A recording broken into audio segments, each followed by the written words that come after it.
Good morning friends, welcome to the learning link. આજે day 4 માં આપણે સૂચકાંકની થિયરી જોવાના છીએ.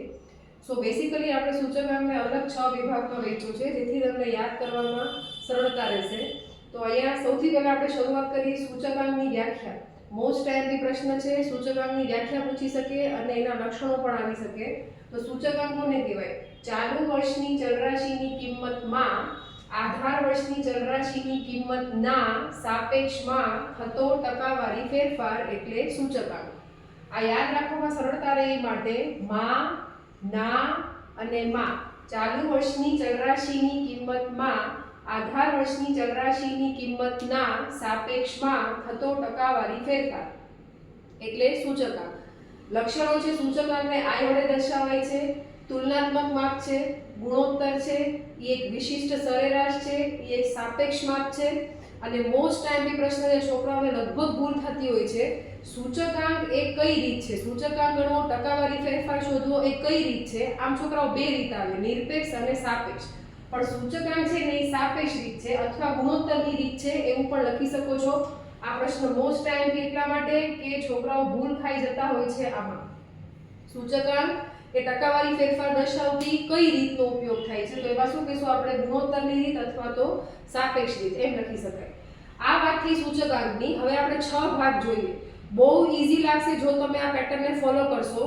સૌથી પહેલા આવે છે ભાગ 1. આમાંથી કોઈ દાખલા નથી પૂછાતા પણ થિયરી આવે છે કે ભાવ સાપેક્ષ એટલે શું.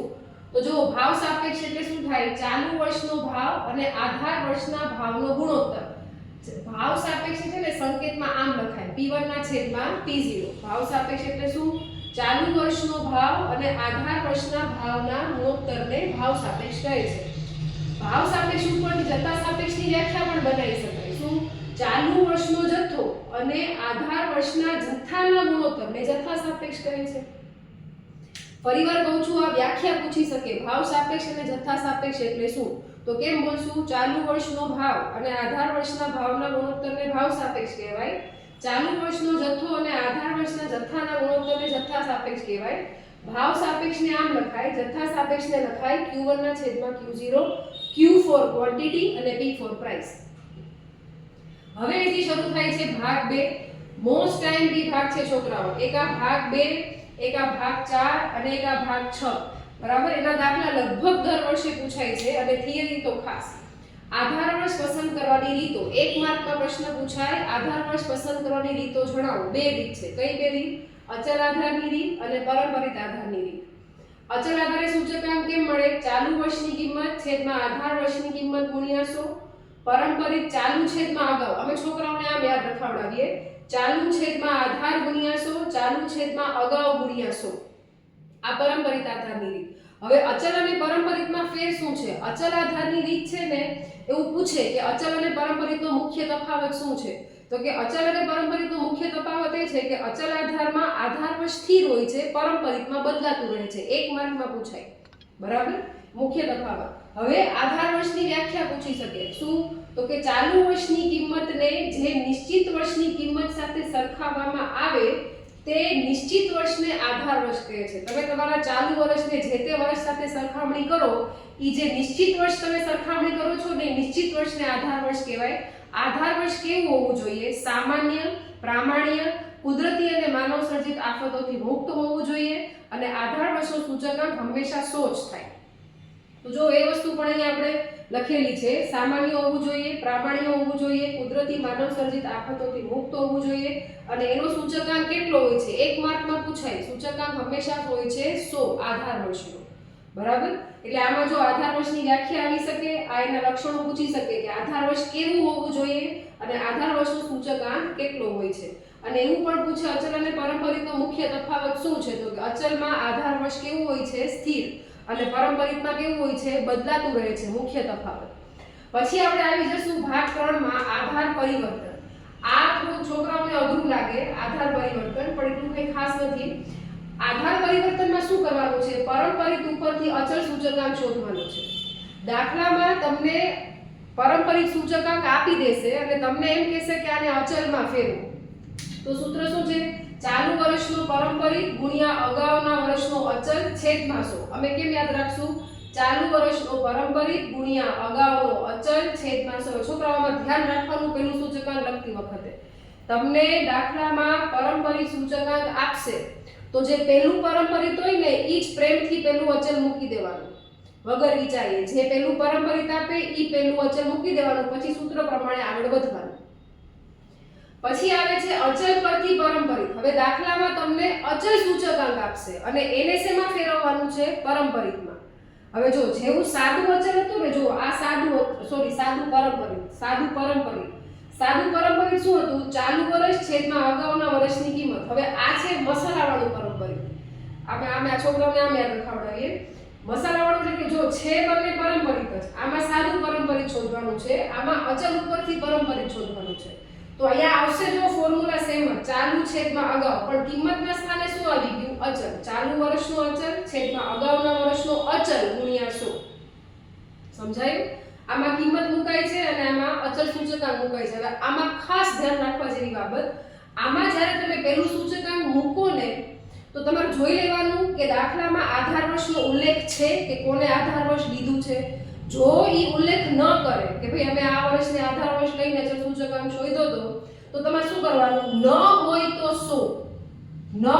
તો 100. પેલું સૂચકાંક 100 લઈ લેવાનું. પેલું કયું? પેલું પારંપરિક 100 લઈ. જો લખ્યું છે પ્રથમ પારંપરિક 100 લઈ લેવાનું. અને જો આધાર વર્ષનો ઉલ્લેખ કરી દે દાખલામાં કે 2006, 7 કે 8 ને અમે આધાર વર્ષ લઈને અચલ સૂચકાંક તમને આપેલો છે, તો જો એવો ઉલ્લેખ થઈ જાય તો પ્રથમ અચલ સૂચકાંક જે રકમમાં આપેલો છે ઈ જ પેલો પ્રથમ પારંપરિક મૂકી દેવાનો. શું સમજ્યા? આ સાદું પારંપરિક છે, આ મસાલાવાળું છે, આમાં ખાલી કિંમતના જગ્યા 100 આવી જાય છે. ચાલુ વર્ષનો અચલ છેદમાં અગાઉનો અચલ ગુણ્યા 100. આધાર વર્ષનો ઉલ્લેખ ન હોય તો પેલું પારંપરિક 100 મૂકી દેવાનું. આધાર વર્ષનો ઉલ્લેખ હોય તો પેલું અચલ જે રકમમાં આપેલું હોય ઈ જ પેલું પારંપરિક મૂકી દેવાનું. બરાબર?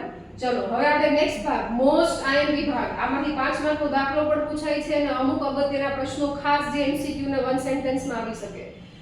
આ લાસ્પેર પાસે ને ફિશરના સૂચકાંક, ખર્ચના સૂચકાંક. લાસ્પેરને કેમ યાદ રાખવાનું? 1000 રૂપિયાનો ચાંદલો. જોવો જોઈએ 1000. બરાબર? પાસેને કેમ યાદ રાખવાનું? 1101 નો ચાંદલો 1101. અને ફિશર શું છે? તો કે લાસ્પેર પાસેનો ગુણોત્તર મધ્યક છે. 1 માર્કમાં પૂછાશે છોકરાઓ. ગુણોત્તર મધ્યક છે ને ઈ એક શ્રેષ્ઠ મધ્યક છે. કેવો મધ્યક છે? શ્રેષ્ઠ કહી શકો અથવા તમે એને આદર્શ પણ કહી શકો છો. આદર્શ મધ્યક કયો કે શ્રેષ્ઠ મધ્યક કયો? 1 માર્કમાં પૂછાશે. ગુણોત્તર મધ્યક છે ઈ શ્રેષ્ઠ મધ્યક છે, પણ જો એવું પૂછે કે પ્રચલિત મધ્યક કયો છે? પ્રચલિત, તો પ્રચલિત મધ્યક આવશે ભારિત મધ્યક. શ્રેષ્ઠ અને આદર્શ પૂછે તો ગુણોત્તર અને પ્રચલિત પૂછે તો કયો આવશે? ભારિત મધ્યક. બરાબર?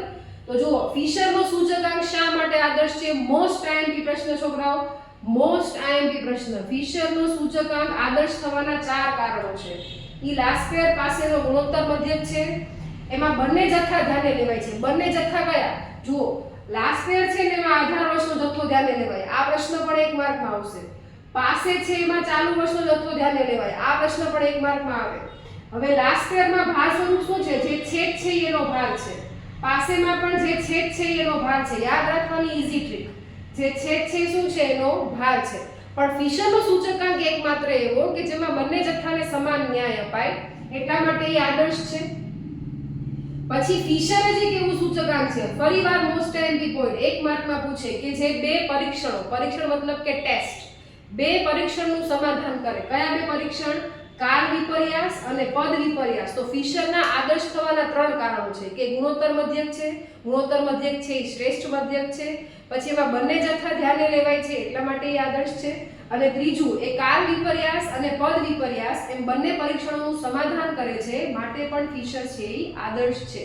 ભૂલતા નહીં, લાસ્ટ પેરમાં આધાર વર્ષનો જથ્થો આવે, પાસેમાં ચાલુ વર્ષનો આવે, લાસ્ટ પેરમાં P0 Q0 ભાર સ્વરૂપ આવે, પાસેમાં P0 Q1 ભાર સ્વરૂપ આવે.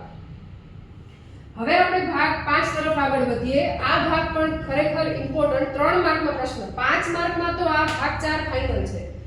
આ જે છે ભાગ 5 એ 3 માર્કમાં પ્રશ્ન પૂછી શકે, બરાબર. સેક્શન ડી માં જીવન નિર્વાહનો આંક, ધ્યાન રાખજો છોકરાઓ, જીવન નિર્વાહના આંકને બીજા સ્પષ્ટ ભાર આપવાની રીત એનાથી પણ ઓળખાય છે. એમ પૂછે જીવન નિર્વાહના આંકની રીતો કઈ, કા પછી એવું પૂછે સ્પષ્ટ ભાર આપવાની રીતો કઈ, તો એ બે કુલ ખર્ચની રીત અને કૌટુંબિક બજેટની રીત. કુલ ખર્ચની રીત એટલે લાસ્ટ યર ભાઈ પાછા આવ્યા, જો સેમ ફોર્મ્યુલા છે. કુલ ખર્ચ એટલે 1000 નો ચાંદલો અને કૌટુંબિક બજેટ એટલે સિગ્મા IW ના છેદમાં W. હવે સિગ્મા IW માં I એટલે શું થાય? I એટલે સૂચકાંક.